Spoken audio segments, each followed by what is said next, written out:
Today, we've got another hands-on of the Galaxy S24 Ultra, on top of great news about upgrades that we weren't expecting.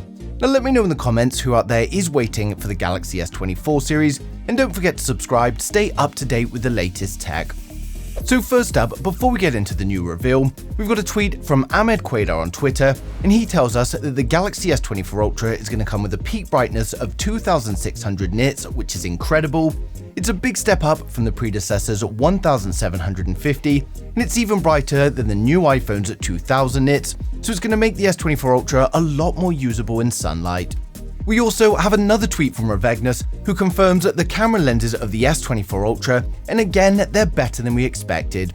Now previously, we expected a 3x and a 10x telephoto camera, but according to Revegnus, it's a 10 megapixel 10x telephoto, and then a 50 megapixel 5x telephoto camera. Now Ahmed Quaidar also tweeted further information on this, and he advises that because the new 5x camera is 50 megapixel, we're going to be getting 8K video at 5x zoom, along with 5x portrait zoom. Now next up, we've got a tweet from Bennett Bunner, and he confirms a lot of the new AI features are coming to the S24 series thanks to a leak of One UI 6.1. He posted a series of tweets that confirm features such as a fully AI-generated wallpaper, along with portrait and weather effects for the lock screen. He says the photo editor is going to have a lot more AI features, such as being able to expand the border of your phone and using generative AI to fill it, and you'll also be able to move people from one photo into another. He says that the Notes app is going to be much cleaner overall, and you can use AI to summarize and organize your messy notes.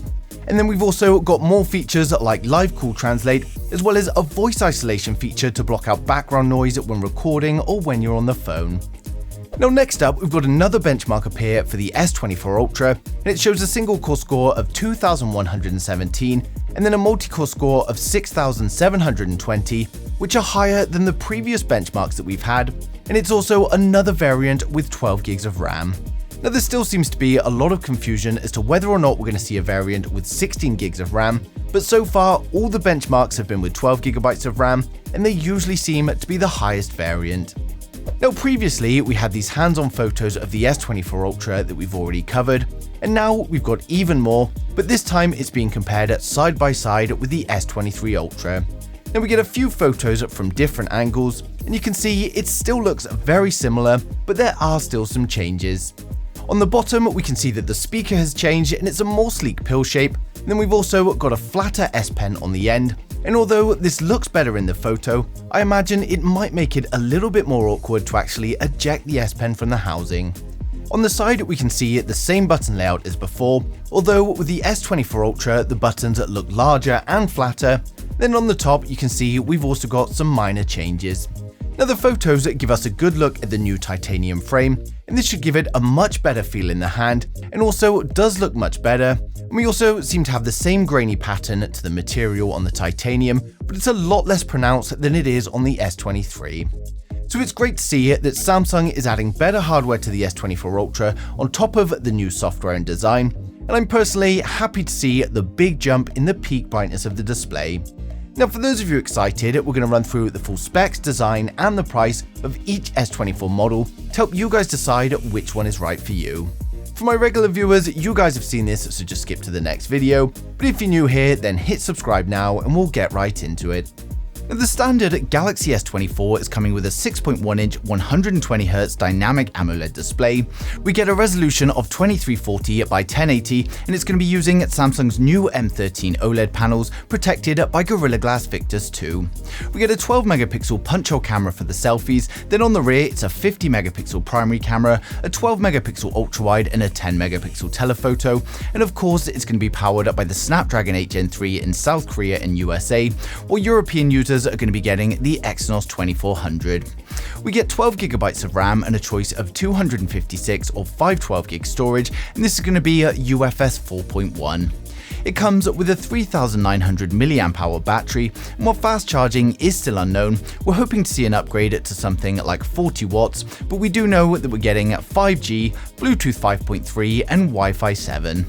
Now it's coming with One UI 6 based on Android 14, and it's expected to launch from about $850 to $900, and that's going to be in February 2024. Now next up, we've got the Galaxy S24 Plus with a 6.7-inch 120Hz dynamic AMOLED display. We get an upgraded Quad HD Plus resolution of 3120 by 1440, and it's going to be using Samsung's new M13 OLED panel, and again protected by Gorilla Glass Victus 2.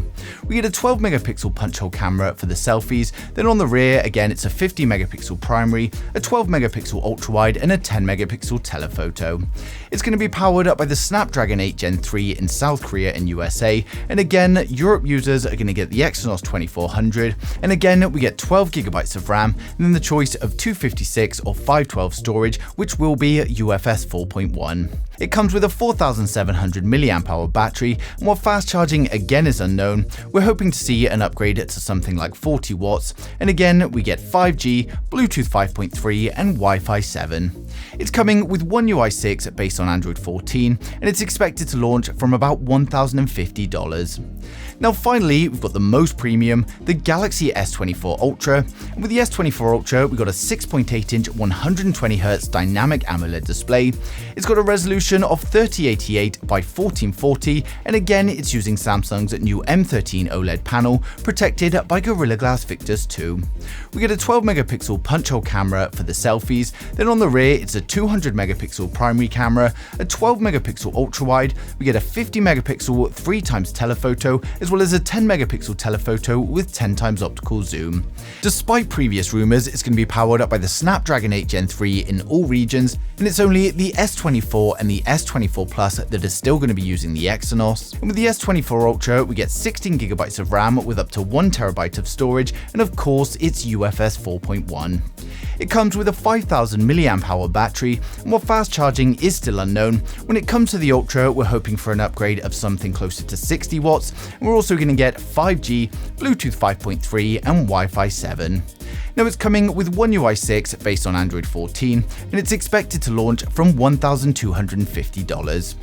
So overall, the Samsung Galaxy S24 series remains quite similar to its predecessor in a few ways, although we do still have some design changes and upgrades for all three models. The titanium frame should prove popular on the S24 Ultra, along with the new flat display, and the flat edge design of the S24 and the S24 Plus also look a little bit more modern. Now of course, we've got increased performance thanks to the new Snapdragon 8 Gen 3, and we know that Samsung are including lots of new AI features to really enhance the user experience on the Galaxy S24 series.